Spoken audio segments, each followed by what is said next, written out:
Hola, buenos días, ¿cómo les va? Bueno, hoy, al igual que en alguna otra clase, vamos a tener este encuentro no solamente de manera virtual, sino también van a recibir esta clase teórica con un video, ¿sí? Porque, bueno, recuerden que esto forma parte también de un proceso de aprendizaje con diferentes técnicas y esto de poder trabajar desde diferentes lugares y adaptarnos también a la posibilidad de tener este material a través de una clase grabada. Hoy vamos a hacer la segunda parte de la teoría de Melanie Klein. Vamos a transitar un poco lo que vimos la semana anterior, ¿sí? Uniendo algunos puntos en los cuales hablábamos de Melanie Klein también con respecto a Sigmund Freud. Eh, no vamos a hablar ya del contexto, que un poco lo estuvimos trabajando bastante, y de la historia de Melanie Klein y con todo lo que implicó esa historia personal que ella fue atravesando durante su vida. Hoy nos vamos a dedicar más a trabajar su teoría. ¿Sí? Para eso voy a compartirles una presentación que un poco nos va a hacer de guía para todo lo que vamos a ir trabajando acerca de esta psicoanalista. Recuerden que Melanie Klein se dedicó puntualmente a los niños, fue psicoanalista de niños, en un momento donde casi nadie trabajaba desde el psicoanálisis con los niños, pero Melanie Klein lo hizo a partir de la utilización de los objetos, ¿sí? Trabajando con los niños a partir de cómo ellos trabajaban o experimentaban con los objetos, con los juguetes, y desde ese lugar, desde esa teoría objetal y teoría en relación al juego, es que Melanie Klein aborda a los niños para poder entender, bueno, qué estaban transitando, eh, algo que no iba a poder hacer ella con la palabra, tal cual lo hace Freud en el psicoanálisis, ¿sí? A partir de la asociación libre por medio del lenguaje. Con los niños lo va a hacer a partir de una asociación libre también, pero por medio de el juego, ¿sí? A través del juego, a través de poder relacionarse el niño con con los diferentes juguetes que tenían a su alrededor y de donde ellos iban de alguna manera manifestando situaciones que iban viviendo, y Melanie Klein iba también analizando el juego de los niños. A partir de esto es que ella va también a desarrollar su teoría y que vamos a ver que es una teoría bastante distinta a la que plantea Freud. ¿Sí? Algo vimos la semana pasada, hoy la idea es retomar un poquito eso para que puedan ustedes ir comprendiendo las diferencias, pero también las similitudes o desde dónde Melanie Klein va a tomar parte del inicio o del origen de su teoría. No lo hace de una manera totalmente independiente, sino que se basa un poco en la teoría freudiana. En la teoría freudiana porque ella admiraba a Freud, ¿no? Era seguidora de Freud y se interesaba mucho por el psicoanálisis. Por lo tanto, desde ese lugar es que ella también toma la teoría de Freud. Bueno, vamos a ver si les puedo compartir la presentación y junto con ello voy a estar avanzando en el teórico. La idea es hacer dos videos, uno de media hora y otro de unos 20 minutos aproximadamente, para que ustedes los puedan ver. Bien, vamos a compartir. Bien, la idea es poder entonces compartir los conceptos claves y hoy puntualmente vamos a ver una de las posiciones que plantea Melanie Klein en relación a la estructura del aparato psíquico. ¿M? Como bien acá lo dice, hoy vamos a trabajar la posición esquizoparanoide, pero para que ustedes sepan, ella va a hablar de dos posiciones, ¿sí? no solamente de la posición esquizoparanoide, sino también de la posición depresiva. Pero antes de ingresar en esto que hablamos de las posiciones, vamos a retomar el concepto de pulsión. ¿Sí? Ustedes recuerdan que cuando hablamos la semana pasada en cuanto a las similitudes o en cuanto a a las teorías que compartían entre Melanie Klein y Freud, dijimos que una de ellas tenía que ver con la pulsión. Para tener en cuenta esta pulsión, este concepto de pulsión, Melanie Klein lo toma como tal cual lo plantea Freud en relación a que hay 4 elementos que forman parte de este concepto pulsional, ¿no? Recordemos que el aparato psíquico está formado por un principio de constancia, que es ese principio donde la idea es que se pueda reducir la tensión, ¿sí? A través de, bueno, de la satisfacción, de poder justamente lograr el objetivo para que esa pulsión pueda estar en movimiento, pero a la vez pueda lograr calmar, ¿no? Calmar esa pulsión que todos los sujetos tenemos, que Freud va a decir también que la denomina la libido, que es esa pulsión que es el motor que todos tenemos para poder hacer cosas en la vida, ¿no? Cada uno de nosotros está todo el tiempo generando, deseando, hay un motor interno, son las pulsiones que buscan poder ser satisfechas y que están compuestas por 4 elementos. Para recordar, la fuente, el elemento de la pulsión que es la fuente, que es ese lugar somático donde se origina la tensión. Cuando hablamos de soma, hablamos de cuerpo. Entonces, esto de pensar que el lugar somático es el lugar de nuestro cuerpo donde se origina la tensión. ¿Mm? Por ejemplo, como acá bien lo dice, el estómago. Si nosotros tenemos hambre, vamos a sentir un hambre importante, ¿no? Vamos a sentir un cierto vacío en el estómago, vamos a sentir a veces dolor, ¿no? De estómago porque tenemos hambre o ruido, ¿no? A veces decimos, me está sonando el estómago. Bueno, esa es la fuente de la pulsión. Hay algo que tiene que ver con un lugar corporal. En este caso, hablamos del estómago. ¿Cuál va a ser la meta? Bueno, la meta es justamente como ¿qué quiere esa pulsión? Quiere, primero, lo que decíamos recién, cancelar la tensión, es decir, satisfacerse. ¿Mm? Esa es la meta de toda pulsión, satisfacer ese deseo. El objeto, el objeto de la pulsión va a ser el elemento que indique con qué tengo que recurrir o a qué elemento tengo que recurrir para satisfacer esa fuente. Si tengo hambre, voy a recurrir a la comida. Voy a satisfacer esa tensión a través del elemento comida. Cuando tenemos otro tipo de pulsiones que tienen que ver con otros deseos, bueno, serán satisfechos con otros objetos sujetos. Recuerden que cada vez que hablamos de objetos, objetos y sujetos, ¿sí? También. Y por otro lado, y el cuarto elemento de las pulsiones para recordar, es la esencia, que es el empuje. ¿Sí? Este motor, sí, este motor, este empuje que nos provoca la pulsión, esta exigencia de trabajo constante, ¿no? O sea, todo el tiempo nosotros tenemos diferentes empujes.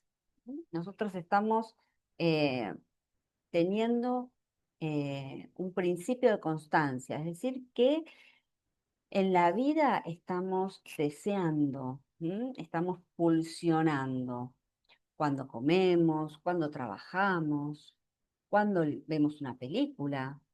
También ahí se genera una pulsión, un deseo, que puede ser ahí el deseo de, bueno, tener un momento de ocio, y para lograr satisfacer ese deseo de ocio, de placer, vemos una película, por ejemplo, entonces ahí está el objeto que va a satisfacer nuestra necesidad, nuestro deseo, y por supuesto va a haber un trabajo, ¿no? Un motor, algo que me está generando esa pulsión. Cuando decíamos y hablábamos de pulsiones, dijimos que este era un concepto que Melanie Klein también lo va a traer, pero también hablamos de otro concepto más, que ahora vamos a retomar más adelante, que es el concepto de las fantasías. ¿Mm? Melanie Klein va a trabajar mucho con conceptos fantasía, ¿mm? Y va a estar de acuerdo con algunas cuestiones que plantea Freud y con otras no tanto. En relación a las diferencias, las grandes diferencias entre Melanie Klein y Freud, tienen que ver primero con esta construcción del aparato psíquico, donde Freud va a decir que el ser humano nace 100% ello. El ello, recuerden cuando hablamos del aparato psíquico, en la segunda tópica se suma a la primera tópica el yo, el superyo y el ello que es lo que está en el inconsciente. Freud dice, apenas nacemos 100% ello, aún no hemos desarrollado nuestro yo ni nuestro superyo. Eso lo vamos a ir haciendo con el tiempo. Y el ello es pura pulsión, dice Freud, ¿no? Es puro deseo, pura necesidad. Eh, pero Melanie Klein no va a estar tan de acuerdo con esto, ¿sí? Y ella va a decir que en realidad nosotros nacemos con un yo primitivo, es decir, ya aparece el sujeto con un yo. ¿Mm? A diferencia de Freud, que se va construyendo, Melanie Klein dice no, nacemos ya con un yo primitivo, que va a estar en tensión constante, por eso lo de la tensión también lo relacionamos con esto de las pulsiones. Ella va a decir que este yo primitivo va a estar pulsionado entre Eros y Tánatos. ¿Mm? También Eros y Tánatos apareció cuando hablamos de Freud, y Melanie Klein lo plantea también porque dice, ese yo primitivo quiere, por un lado, el amor y por otro lado, la muerte, la vida y la muerte, el amor y el odio. ¿Mm? Eros y Tánatos, ¿sí? Estos dioses que representan la vida y la muerte. ¿Mm? Entonces dice, el yo primitivo con el que nacemos está en tensión constante. Para Freud no va a haber un yo al inicio, es decir, que no va a existir esta tensión como la plantea Melanie Klein, y va a decir que se va a ir formando el yo por el contacto con la realidad y las prohibiciones. Ustedes piensen el recorrido que tiene la estructura psíquica de Freud. ¿Mm? El aparato psíquico tiene un recorrido en esa construcción, dice Freud, ¿no? Que él las va a denominar en diferentes fases, o etapas de la estructura psíquica, donde el sujeto va a ir pasando de una fase a otra y se va a ir conectando justamente con la realidad y también con las prohibiciones. Cuando habla de prohibiciones, acá está tomando en cuenta lo que va a denominar el complejo de Edipo. Creo que en esta misma, ahí está, ahí seguimos avanzando.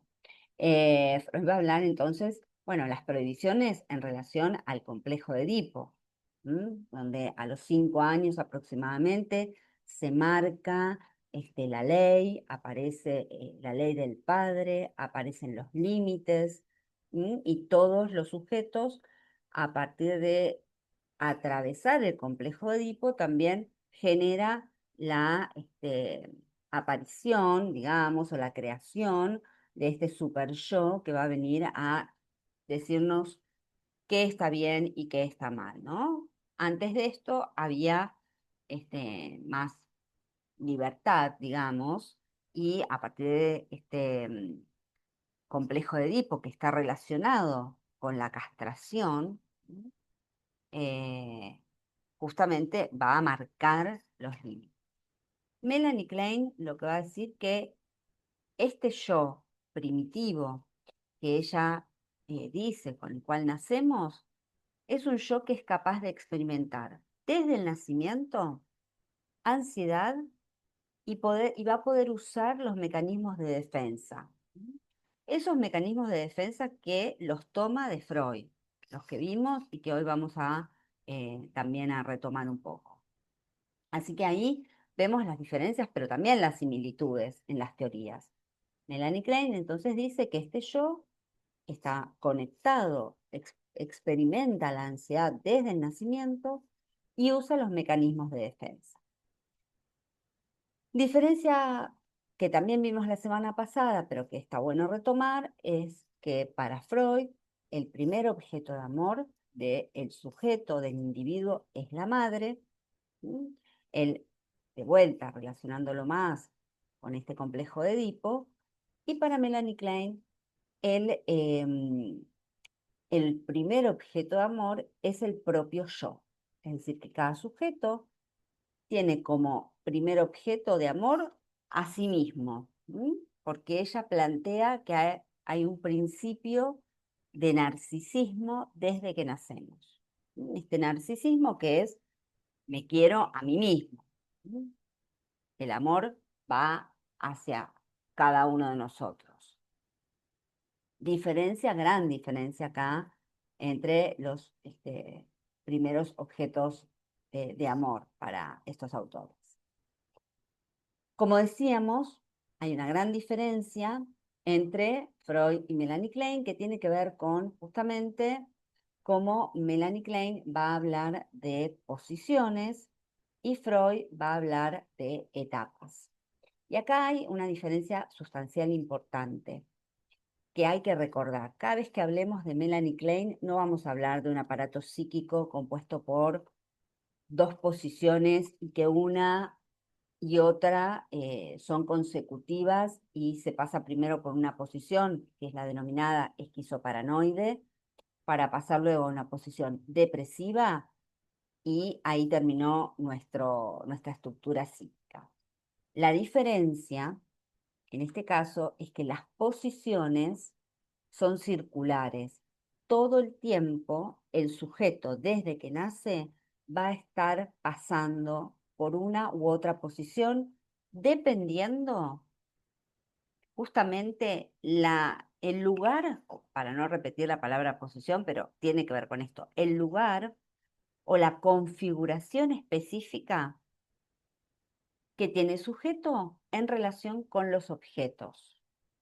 ¿En qué lugar se ubica el sujeto en relación con lo que sucede afuera, con lo que sucede con los objetos que se le presentan? Esto lo vamos a ir comprendiendo de a poco, pero es importante que tengan en cuenta que de las posiciones se entra y se sale durante toda la vida. Esto que está acá identificado. Se entra y se sale. Hay un concepto de movilidad entre las posiciones. Y esta movilidad, va a decir Pichon Rivière, porque Pichon va a tomar mucha teoría kleiniana, al igual que freudiana. Pichon Rivière va a decir, todo el tiempo vamos a estar pendulando entre la salud y la creatividad, entre esta movilidad constante que nos genera estas posiciones.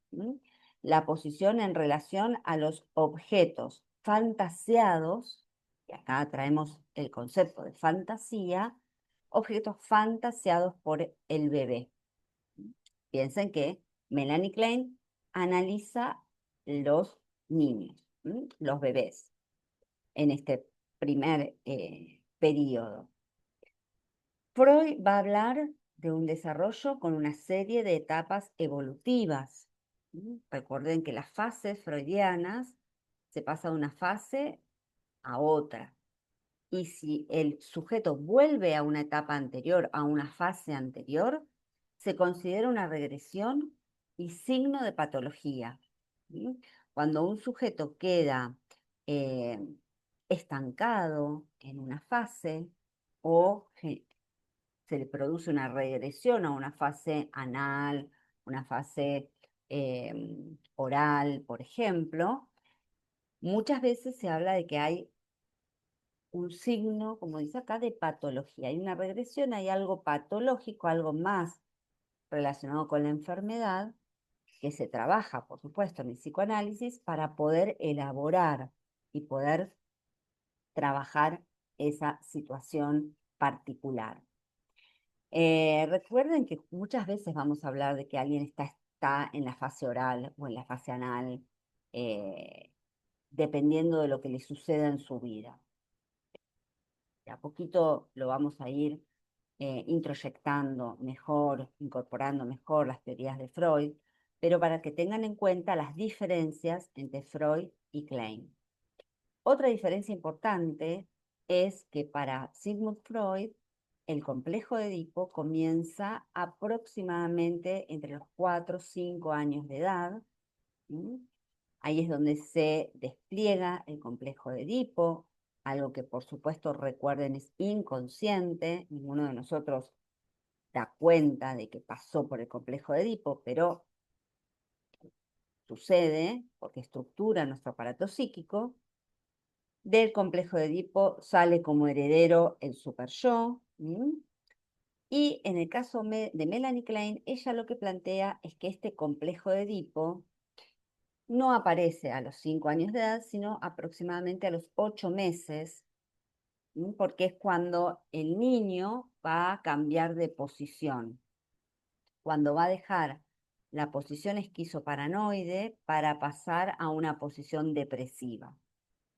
Y luego de estas dos posiciones que va a transitar el bebé, va a estar todo el tiempo entrando y saliendo a estas posiciones, porque son movibles, hay una circulación en estas posiciones. Imagino que va a haber preguntas hasta acá, pero las vamos a poder trabajar cuando estemos presencialmente o las van a poder pensar también en el operativo. La idea es ir conociendo más esta teoría. Bien, continuamos. Con respecto a esta teoría, hay algo que va a utilizar Melanie Klein que tiene que ver con, bueno, el mundo del bebé y los objetos parciales. Lo que va a tratar de significar es que en los primeros meses de vida, el bebé fantasea todo el tiempo con el objeto que se le presenta, porque no reconoce a las personas de manera completa. El bebé al nacer no ve a una mamá frente a él, no ve a una persona frente a él, sino que ve un objeto parcial. Esto es lo que identifica la posición esquizoparanoide.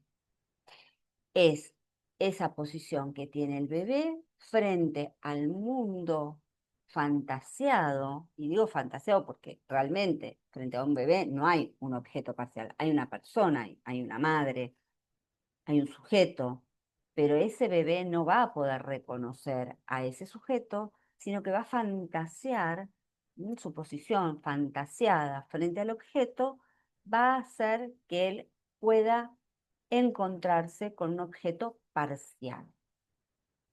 ¿Y por qué sucede esto? Porque va a escindir, por eso la palabra escisión o splitting en inglés, que es separar el mundo. Escindir es separar. Lo que el bebé va a hacer es que va a separar al objeto en relación a lo que le pasa con ese objeto. Cada bebé cuando nace, de acuerdo a la teoría de Melanie Klein, es que frente al estímulo va a reaccionar. Frente al mundo que se le presenta, el bebé va a reaccionar. Y esa reacción va a depender de lo que suceda justamente con ese objeto. Si le genera gratificación y satisface su pulsión, va a haber un objeto bueno. Pero Si ese objeto no le genera satisfacción y todo lo contrario, le genera frustración, o como incluso lo decíamos la semana pasada, se demora ante su necesidad, va a identificarlo como un objeto malo.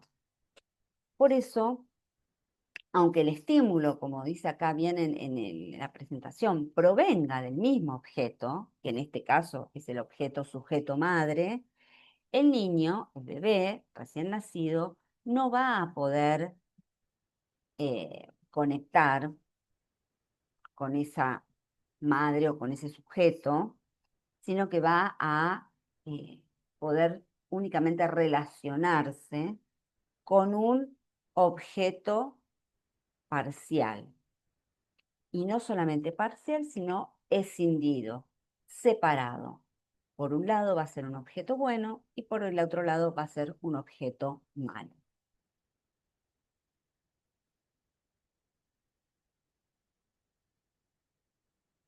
Bien,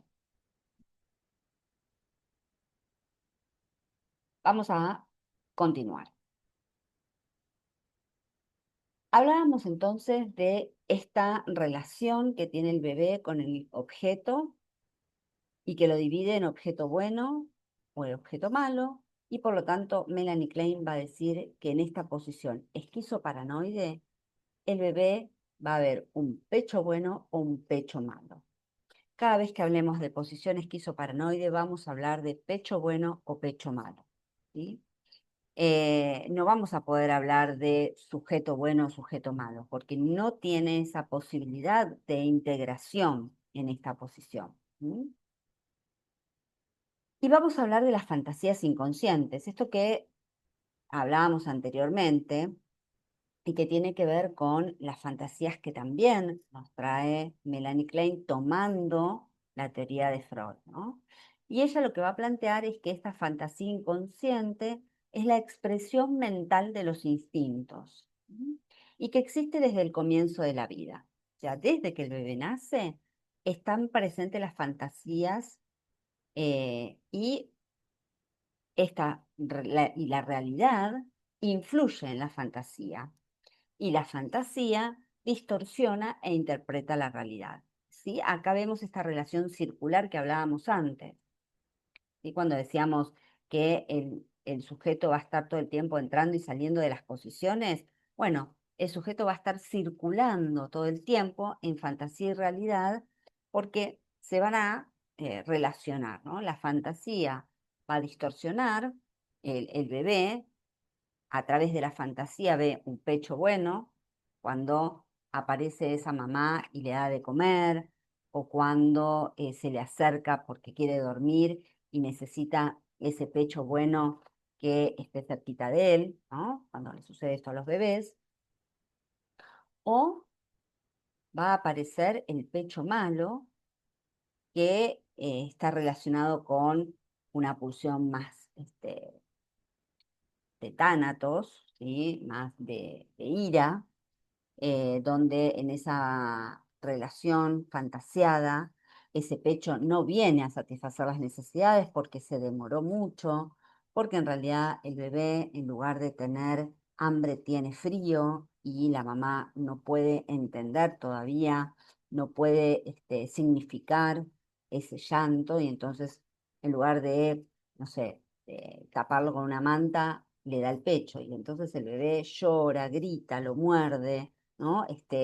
Se relaciona con ese pecho malo que no está satisfaciendo su necesidad, que no tiene que ver con el hambre, sino que tiene que ver con la temperatura, por ejemplo. Entonces ese bebé reacciona ante un objeto que se ha transformado en un objeto malo, ¿no? Y que para él son dos objetos diferentes. Cuando aparece el objeto malo, el bebé reacciona frente a ese objeto. Por eso esta posición es esquizoparanoide. Tiene que ver con la separación.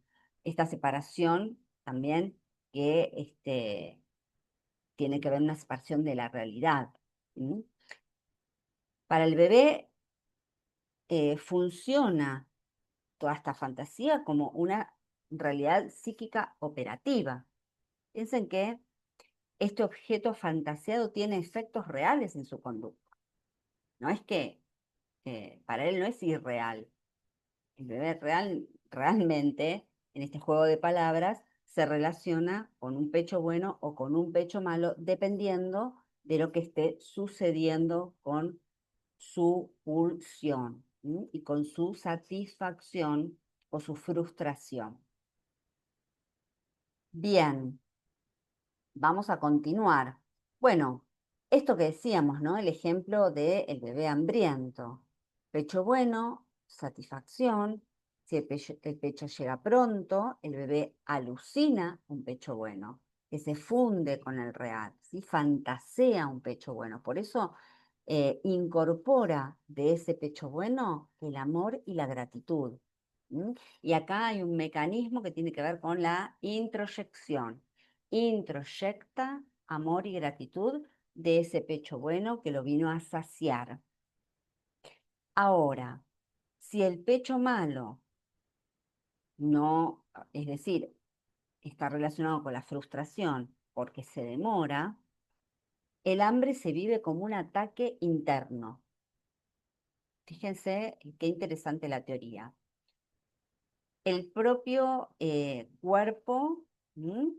Aparece ahí, ¿recuerdan las pulsiones? La fuente, que es el hambre, que no es satisfecho por este pecho que no aparece, se vive como un ataque interno. Entonces el pecho ausente se convierte en un perseguidor terrorífico que lo ataca desde adentro. Fíjense la fantasía, ¿no?